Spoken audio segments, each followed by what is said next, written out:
Come on outside. Keep your hands where I can see them. What's going on here? Okay, so Ian, is Thomas Lopez staying up here? This is the father and son who own this ranch house in the New Mexico desert, miles from anywhere. Police believe a murderer is hiding inside their home. Thomas Lopez, a man who, days earlier, beat his girlfriend to death. Guys, do you know where he might be staying at or anything?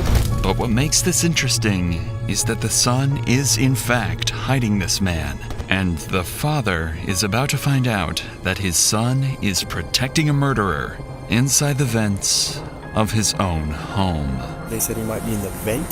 Thomas, talk to me, man. I know you're down there. We don't come over here for simple stuff. Yeah. So what's up? She's dead.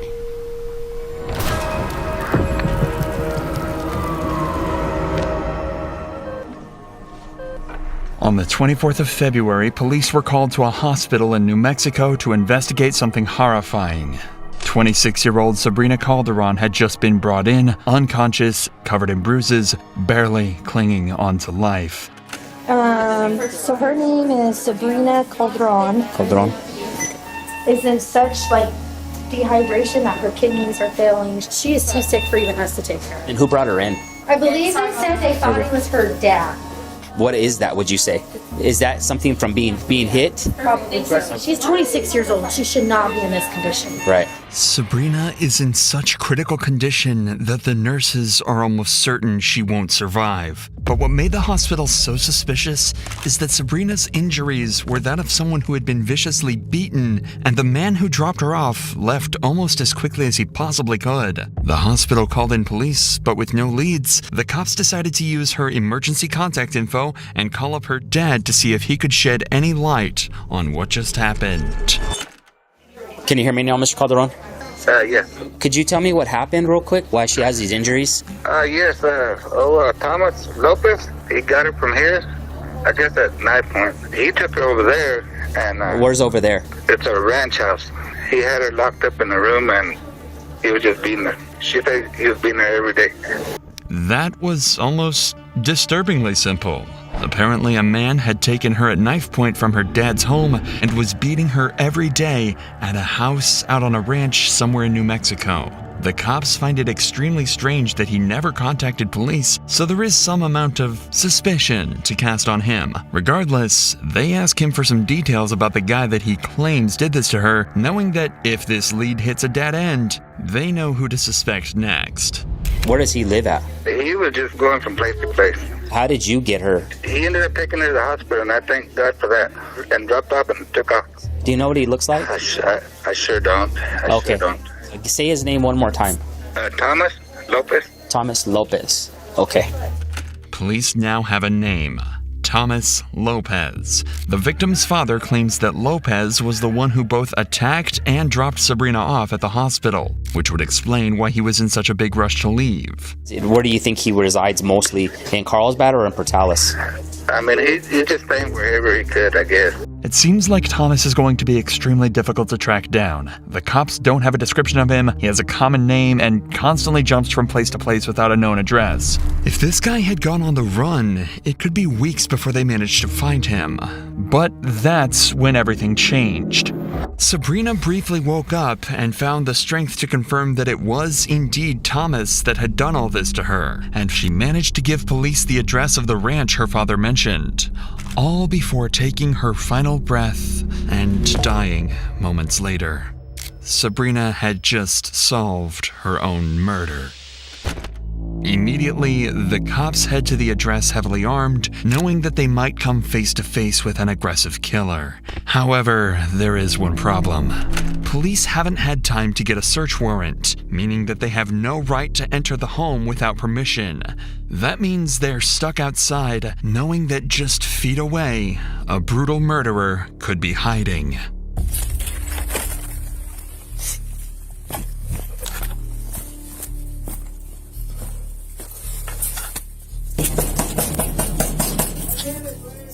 Ian, is that you? Ian, come to the front door for me. Hold on a second. Who is it? It's the sheriff's office. Let me see your hands. Come outside. Let me see your hands. Let me see your hands. Is the dog okay? Yes, sir. Hey, Rice, I got contact. I don't have nothing. Okay, sit tight right here, man. Okay, yes, sir. Sorry. This is Ian, part owner of this ranch and good friend of Thomas Lopez. Sabrina had told cops about him and said that he could be vital to tracking Thomas down. At this point, the cops have no idea how much Ian knows, but they do know that his house is supposedly where Sabrina was attacked. For all they know, he could have been involved as well, so they have to be extremely cautious when dealing with him and clearing out the house. Who's all here, man? My father, my friend, Bugsy. What's Bugsy's real name? I don't know. Come on outside. Keep your hands where I can see him. Hey, what's going on here? Thomas Lopez staying out here? Or has he been out here? Been out here a few times. Yeah. Is there anybody else inside? You said Bugsy. If I can go with you with the door, can you call her outside? Yeah. Okay. Let me go get her? Yeah, well, just call her from the door, please. Bugsy is another one of Ian's friends that happened to be staying at the property around this time. She couldn't have anything to do with the crime, but cops are still pleased to hear that there might be another witness, and someone that could help them track their suspect down. So what we're doing, we're asking everybody to come out of the house. We're fixing to do a search warrant on the house. And supposedly there was an incident a couple of nights ago where somebody got beat up out here. And so now we're securing the house to do a search warrant for evidence. Okay. See how Perry keeps looking over to Ian? It's almost like he knows something is wrong, because this isn't the first time that Ian's brought criminals over to this house, something police would later bring up. With that said, Perry obviously doesn't want to give his own son up to the police, so he decides to stay quiet. We're good. We're out here with Ian Whalen and his dad, and so there's nobody else in the trailer, so both are just chilling out here right now. We'll work the temple. Notice how Ian doesn't say a word. That's because he, just hours earlier, helped Thomas crawl into the vents inside his house to hide him from the cops. However, his father has absolutely no idea. Yeah, we're good. We're good for the next few minutes out here. Just your warrant? That'll work. Thank you. Well, we don't have it right now. We're getting it. Like I said, we just Don't came have here. it? Okay, well then we don't have to do anything you say. We're securing the house. You don't actually have a warrant. No, I do not have a warrant. Okay, Ian. Hold on. I can't do Hold anything. on. Come here. I'm exercising my right. Ian, come here so we can talk. Okay. Would you mind if I walked inside with you, just so we can make sure there's nobody else inside? Sure. Okay, I will go with you. Like I said, I'm not looking for anything except for just make sure there's nobody inside. They're still not 100% sure that the house is empty. Ian mentioned someone called Bugsy, but wasn't sure if they were still around or not. So the officer prepares to head inside and clear the scene with Ian. Okay. You mind if I flip on some lights? Yeah, go for it, man. It'd make it easier for both of us. And you don't have anybody staying with you currently? No. I just want to make sure, not somebody waiting behind me, Dog shit's back here, man. So like, Okay. Do you mind if I walk, make sure there's nobody on the side? Go ahead, man. Okay. Appreciate it, man. Yeah, absolutely, bro. Okay. Thank you. Do you mind if I walk in here? Go ahead. Like I said, I'm not worried. Go ahead. I'm not looking for anything. Just make sure nobody's in here. Sure. Yeah, it happens, man. Do you mind if I take a look inside? Absolutely. Appreciate it. And that too. Okay. Thank you. Across the piece, filming. Right on. Do you have just friends stay from time to time, or you have? Yeah, once in a while,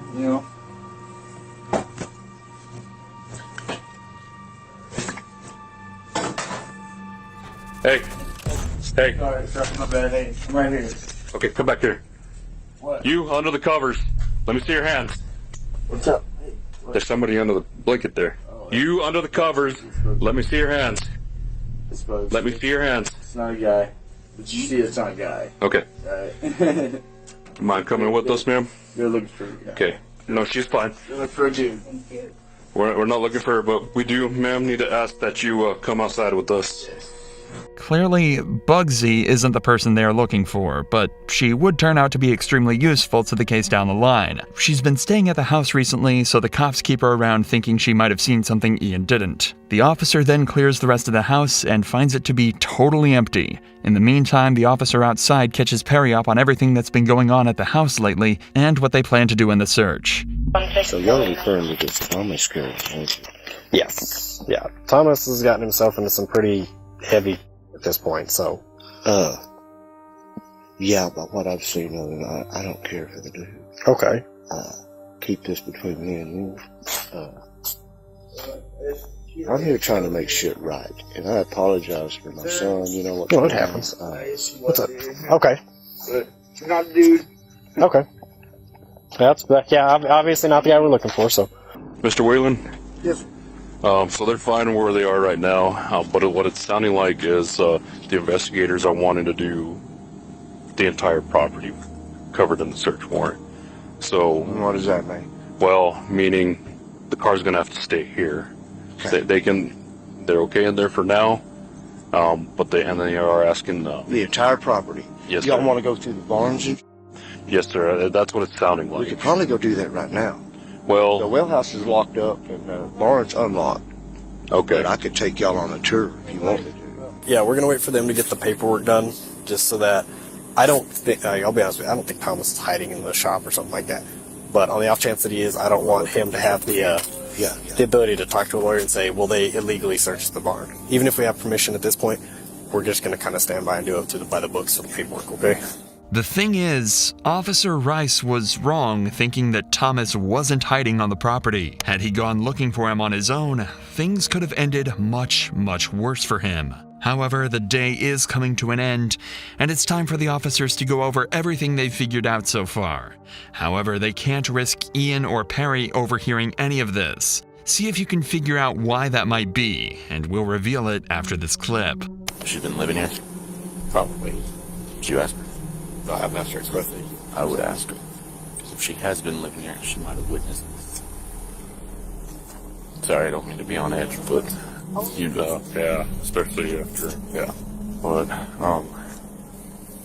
I guess the way to look at it, she died from that whole situation.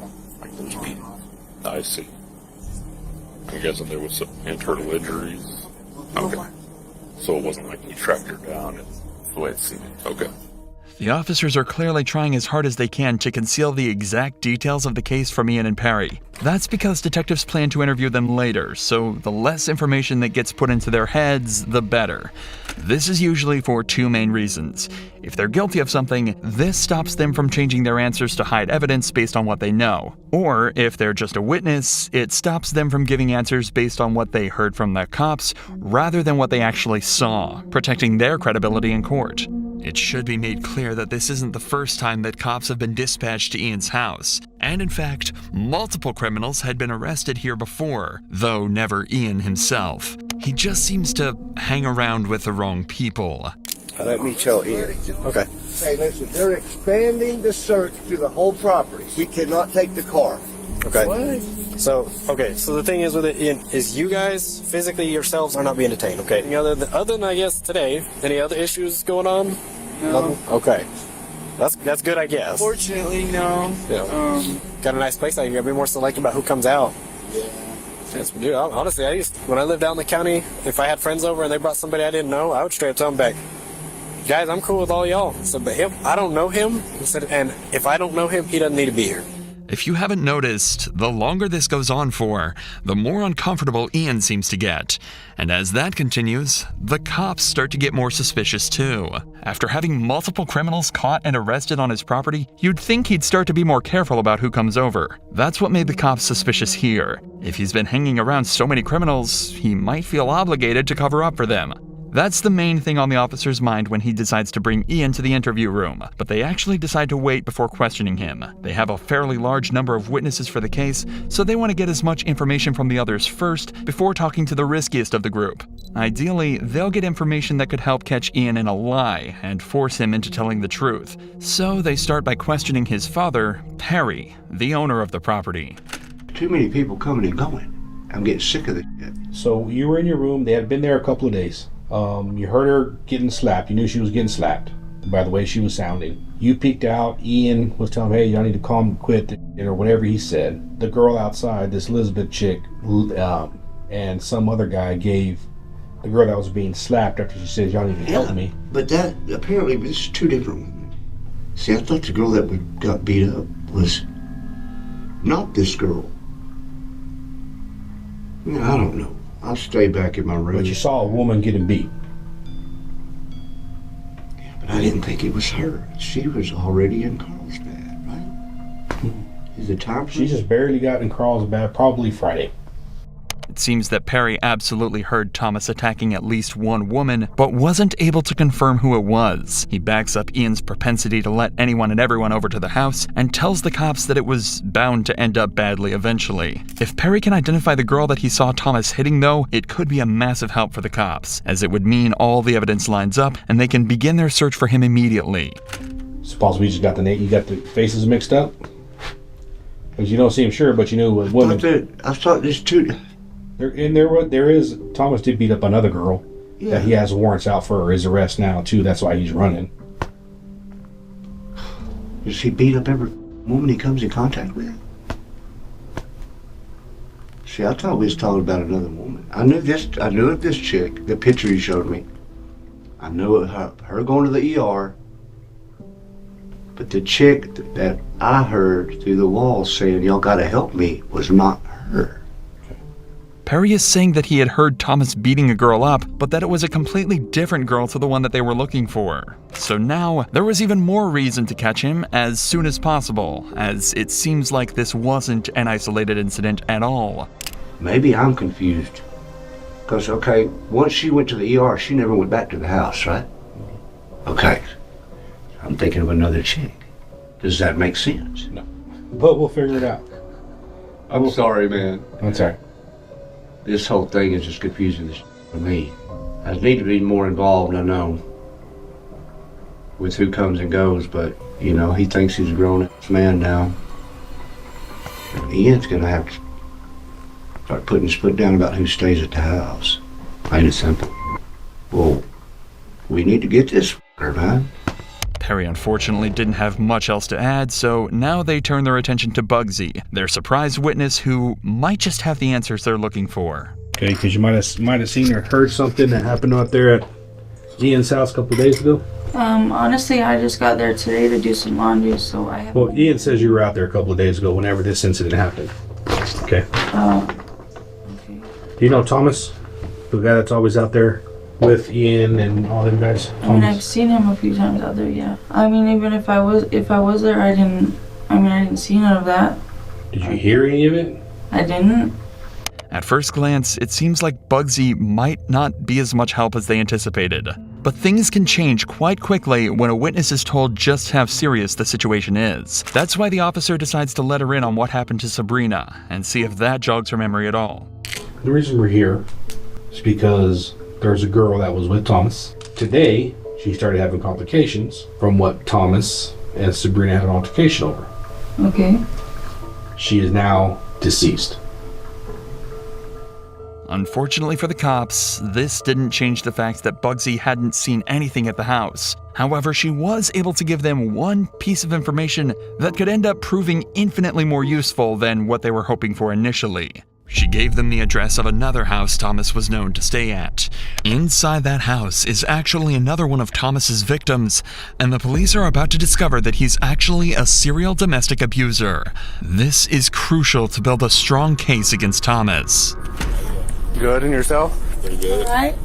They're looking for Thomas? He's not here. My friend Monique, that's her boyfriend. Okay. She asked me to stay here because she's... Is Monique not here either?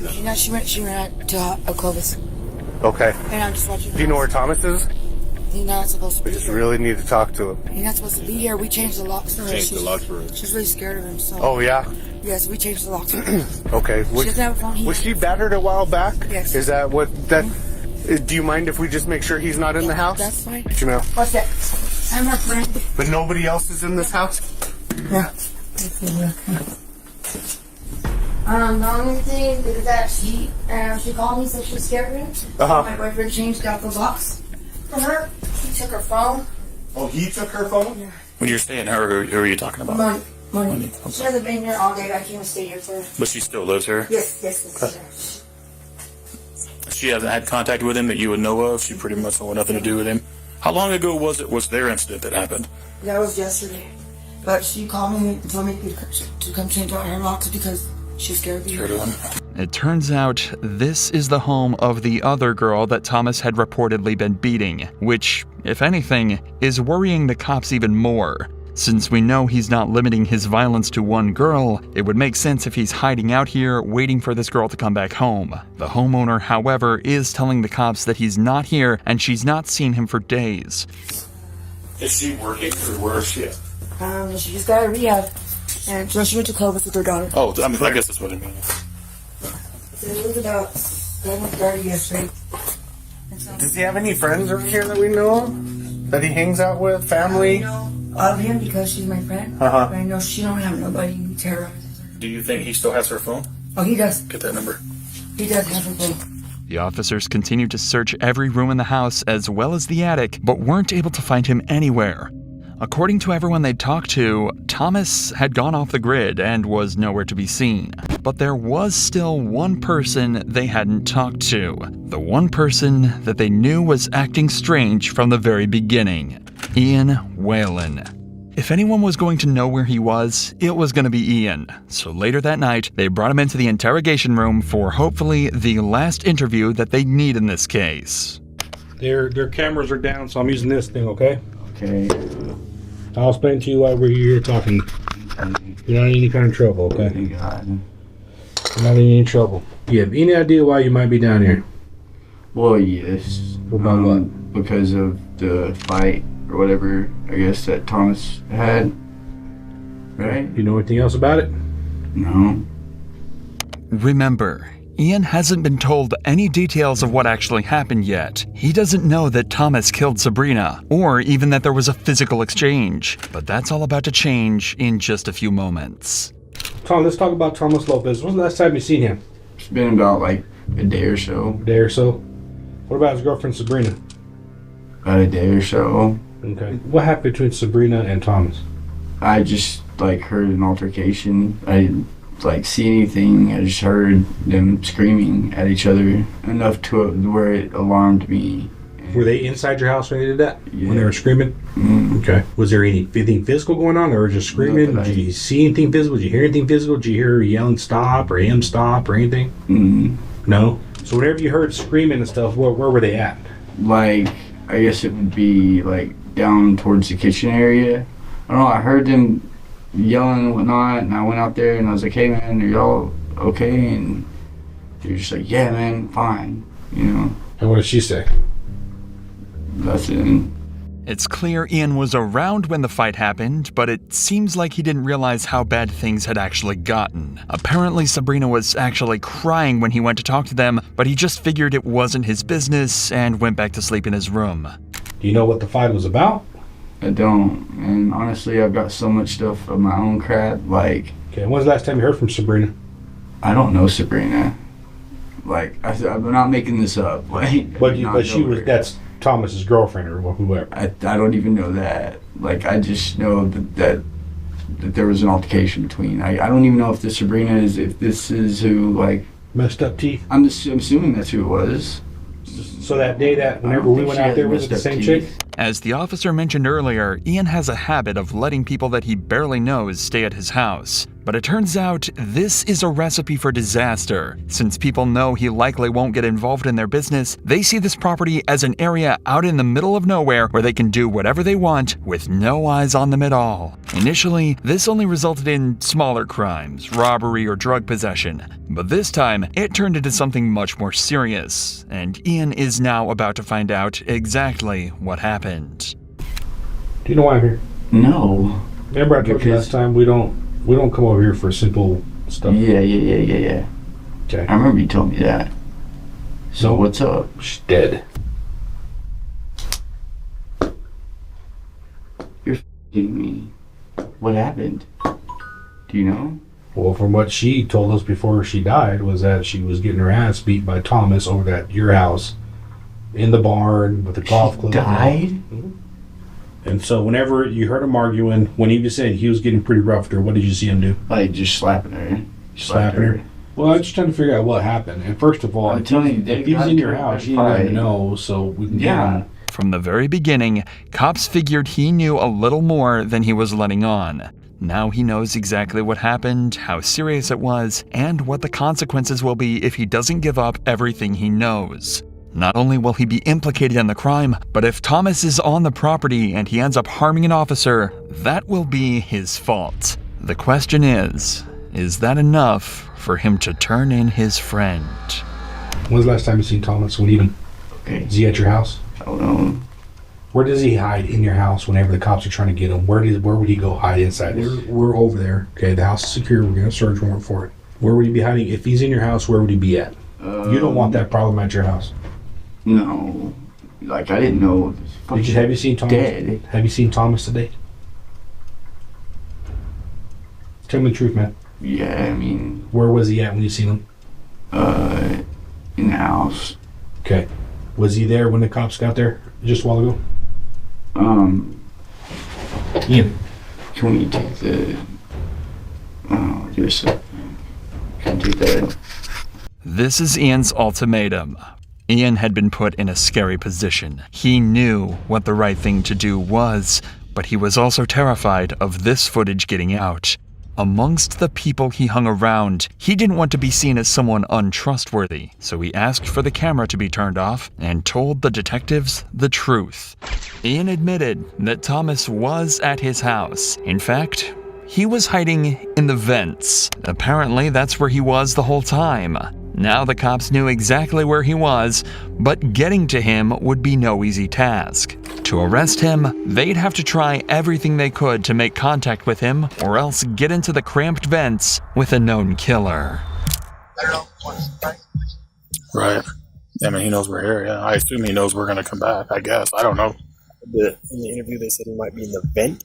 Yeah, that's what they're claiming. That's what Ian is claiming, is that he might be. So if he's in a vent, the only one large enough for an adult that I know of is when you go in, there's a hallway that goes all the way back. Now, so there'll be a blanket in the hallway right now that covers it. As we go in, still clear all the little areas that we go past. I don't want to get fixated and have him come in behind us. Yeah, if you hit that vent, the only downside is you'll have 2 rooms to clear in the hallway before the vent. So the last door is literally next to the vent. We'll figure it out if anybody sees something weird. Several cops made it to the scene a few minutes earlier and have managed to locate the vent they think he's hiding inside of. Thomas, this is the Roosevelt County Sheriff's Office. Come outside.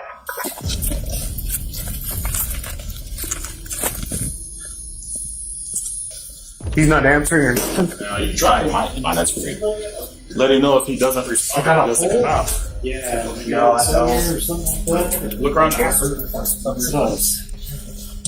Thomas, Roosevelt County Sheriff's Office, Deputy Bachman. Come on out, man, with your hands up. Know you're down there. So is that the vent he went in, or this? It's that one. It's got a huge culvert. I saw it. It goes down. There's no access back there. Ian had the screen. He puts the vent back on, so he knew he was down there.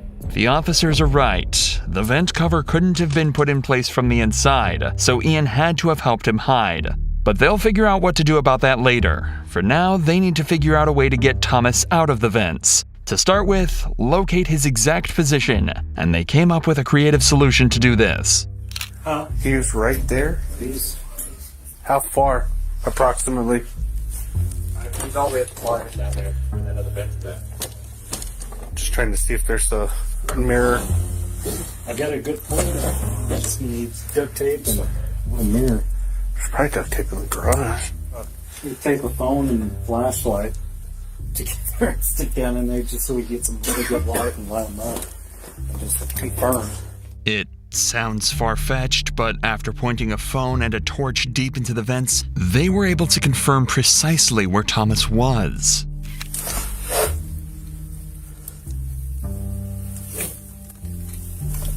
It looks like you can see the back of his neck, a jacket, The problem was, he still wasn't responding, and they certainly didn't want to get in the vents with him. So while another group of officers checked the outside to ensure he couldn't escape, the cops tried desperately to reach out to him. But quickly, they started to get concerned about something else entirely. Thomas, if you can hear me, man, answer. I know you're down there. We saw you in the pictures. Answer me. Just let me know you're okay, man. Are you okay down there? Here, no movement. No, that's not at your door. Like you would think that he'd shuffle a little bit. I haven't heard him. Well, it looks like he moved since. Yeah, but like no noise, nothing. Oh. Señor López, estoy hospitalizado con la oficina de sheriff. Estoy abajo de arreste. Necesitas levántese ahorita. Thomas had been down there for hours now, possibly even days. The cops know he's there, but they haven't seen his face or any movement whatsoever. They're fearing the worst, but they still can't risk going down there with him. That's when one of the officers gets a genius idea. You're going to want to push him back this way because he's going to have to come out this way. Yeah. So if you introduce gas, you want to introduce it on that. Okay. If you have a fogger or you have pepper spray, yeah, I would introduce it down there. You want to do the same thing with a video? It may make him uncomfortable enough that he'll come out. That's going to make you cough. Yeah. So now it looks like he's facing us. Hey, his head's up here for sure. Yeah, he went in feet first. Yeah, because you don't want him to crawl, so I would introduce it over there too. Push him this way. Yeah. Introduce it on that side. They're planning to shoot pepper spray into both ends of the vents, forcing him out. If he was to stay inside, he'd end up choking and writhing in the pain the gas caused. But it turns out, this plan was so smart and terrifying to Thomas that they wouldn't even have to put this into action. Hey, come on out, man. Dude, come on out. What did I do? Come out and we'll talk. I'm a little scared, sir. Well, there's nothing to be scared about. Come on out. Yes, sir. I've been beat up by the cops before. I understand, but nobody's going to hurt you. I just need you to come out slow. Something to eat? Yep, we'll get you something to eat. Go. We'll get you some to eat. Good there. She might be so be fine. Got some dirt in there. You want to take the hood off? Shake it off. The concept of being stuck in the vents with the pepper spray was just too much to Thomas, and with some convincing, they were able to get him out. The ideas and tactics used in this extraction were far from textbook, but they were incredibly smart. Now they just had one more job to do: interrogate Thomas and finally figure out the truth of what happened to Sabrina. Move all this over here, okay? You speak English or Spanish? Both. Okay. You want preferably English though. Preferably English, and we'll stick with English. So listen to me. We are in America. You have the right to remain silent. Anything you say can and will be used against you in a court of law. Well, what we are here for is what happened with Sabrina the other night. That's what all this is about. There is an enormous amount of evidence against Thomas. Remember, everyone involved in the case has pointed the finger towards him, including the murder victim herself. But that doesn't mean he's not going to try and defend himself, notably without the presence of a lawyer. The story he chooses to go with, though, isn't the most convincing. Okay, we talked to Sabrina, okay? She told us what happened to her, okay? I need you to be honest with me and tell me the truth, okay? Were y'all guys fighting that night? It was just an argument, that's all it was. We weren't fighting, we didn't get physical. How many times did she hit you? I don't want her to get in trouble, sir. Okay, how many times did you hit her? I didn't hit her, sir. We just bumping each other, like, you know what I mean? Did you shove her down the steps for her to cause those injuries? I want to show her. That's my kid's mom, but... Y'all guys have a kid together? I don't want to hurt her. So tell me what happened in that bar. That's what she felt. And sir, we went back there and argued because we don't want to be arguing in that house. I don't want to get thrown out because I don't have nowhere to live, but... Apparently, they went out to the barn because they didn't want to argue in the house, and Sabrina slipped and fell down some steps, causing all of her injuries. You guys are arguing, okay? And it did get physical, but you didn't want to tell me what happened, right? Is that what you're telling me? It got physical, but you didn't want to tell me what happened? No, I said we just kind of like we got in each other's face about it.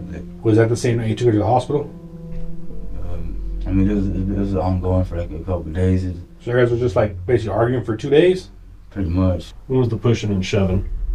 I want to say pushing and shoving. We just kind of The chest bump and whatever you want. Yeah, when was that? That's during that night when she fucking fell. Okay, so you guys do this chest bumping. Because we don't want to argue in that house because I don't want to get thrown out of there.